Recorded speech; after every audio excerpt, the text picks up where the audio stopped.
Hello my friends and welcome back. Thank you very much for being with me again today. Remember when they were all talking about International Criminal Court of Justice, and they were talking about Russia should be, and the criminal Putin and all those should be brought forth and, you know, in front of the international ICC. Well, Lavrov now is telling his side, not his because he represents Russia, at the United Nations Security Council ministerial meeting or something like that. Let's see where exactly.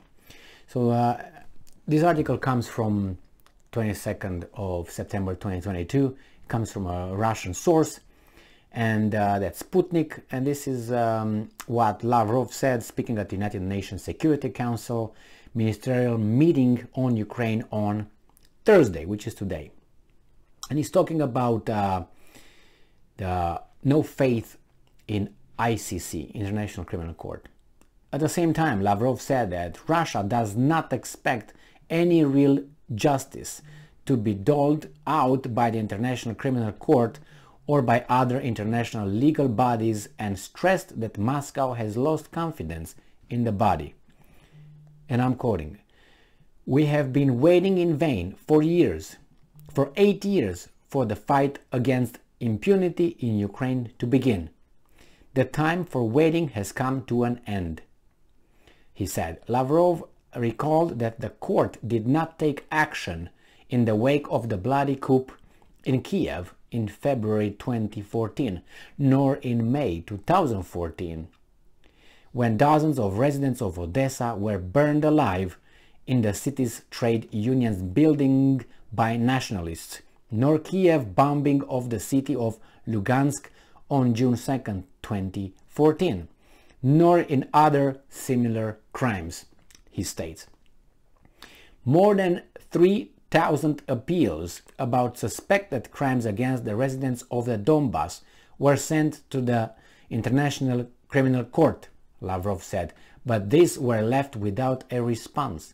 At the same time, efforts have been made to investigate alleged crimes being attributed to the Russian military. All of this carries a special order character. We can see this very well, the foreign minister said. So all of this carries a special order character. Well, this is about that, but he's also talking about the Western complicity in this hybrid war.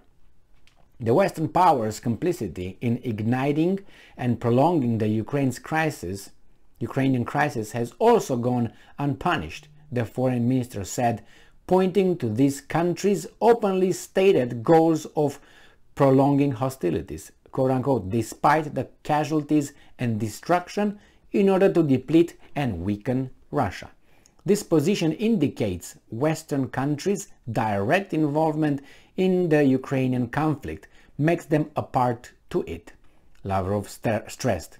And I'm quoting, "We have no illusion that today the Russian armed forces and the DPR and LPR militias are confronted not only by the neo-Nazi formations of the Kiev regime, but also by the military machine of the collective West," Lavrov said. Moscow will not allow Ukraine to continue to be used as an anti-Russia, as a springboard used by the West to create and implement threats against Russian national security, he added. Now remember, this is the Russian side. We might be very, very familiar with the other side, or Note side, or New side, or whatever side, because these guys are doing a good job of repeating the same. So when they say, for instance, in the Western mass media, or in the corporate mass media, the unprovoked attack, invasion, all that, think about in a conversation or in an incident that occurred between, let's say, a family dispute, domestic violence. Police shows up, asks both of them to find out what's going on. Here you have only one side, you tune out the other side, and you declare what this side tells you as being the reality, the evidence. Well, it is part of the evidence, it's the testimony. But you always ask the other side, why do you just ignore the other side? And by the way, this doesn't go only one way, it goes both ways, okay? But they don't discuss, do not discuss the Russians' reasoning or reasons why they did this or why they did that, because they can't. It's the same thing to a certain extent, because they call these guys names all the time, Nazis, criminals of war, all kind of names. Why? Because if you look, I don't know if you are involved in these kind of conversations or just reading articles in the mass media in the United States, you are called names. Your facts, your evidence, your statements are not debated. They're not debated. You just called something. Why? Because it's hard to debate, because you have to provide evidence, facts to support your claims. So rather than that, they do like any tyrant does not listen to dissent or anything else. He's just going to eliminate you. So they put their, I can't hear you, but you're a criminal. I can hear you, you're a bad dude. I don't know, but you are. That's the way you discuss with these people. So how can you vote with these people? How can you make a society when you have a big portion of the society thinking like that? The problem is, before, this kind of thinking and behavior and attitude used to be called out for what it is: childish, tyrannical. But now, no, this is the norm. Even in colleges, you expect, you go from 18, you're still young, you go into college, you're supposed to debate arguments, to challenge statements, to challenge, historical facts, to challenge societal, institutions and all that use brain. But it used to be the professors who were the arbiters, who would say, okay, let's see, because they had a certain kind of brain. Now they are part of the mob, where they call you immediately, you're this, you're this, you're this, you're this. Okay, so what does that mean? Because you labeled me without proving that. Remember, they called Trump all the way a racist. And when you say, what happened? Well, he doesn't like Hispanics, he doesn't like blacks. Okay, what did he do? What did he say to make you believe that or saying that? Bring me the argument.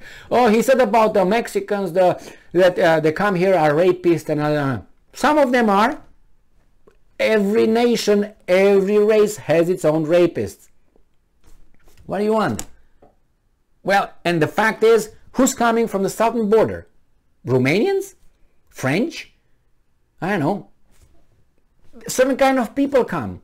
Usually people, you say, well, people who are having a problem at home. Yes, people that have, they have tyrannical regimes at home. That's true. But some of them come for economic reasons. Don't think that everybody is oppressed where they come from, religiously or, I don't know, whatever oppression they might come and say. No, some of them are. I don't know the proportion because they all claim it. But if someone comes from Mexico, I don't know, Mexico seems like to be a democratic country, not a perfect one, like there's no perfect one around anyway. So why would you accept some Mexicans coming? And then who's coming? It's a lot of conversation that you have to call things in a certain way, and because people don't like facts and evidence, they try to call you, and that's it. That's it. So, this is what happens with this. No, they don't debate the Russians. They don't debate the Russians. The Russians gave them, their problems and whatever they see to, what's his name, Blinken before the 24th of February. Did the US respond? No, they did not respond to that. And they were still waiting. They just said, we're not going to talk to you. Why? It's easier to ignore and do what I say. I'm not going to debate this with you. I used to, have a mom too. I still have her. And used to tell me this. You do this because I say so. And you think, well, that's not kind of okay with me, but what can I do? I get smacked, so I will do it. But in this case, you can't, because the guy's going to smack you back. Well, thank you very much for being with me again today. Stay strong, stay smart, look for the truth, and be just.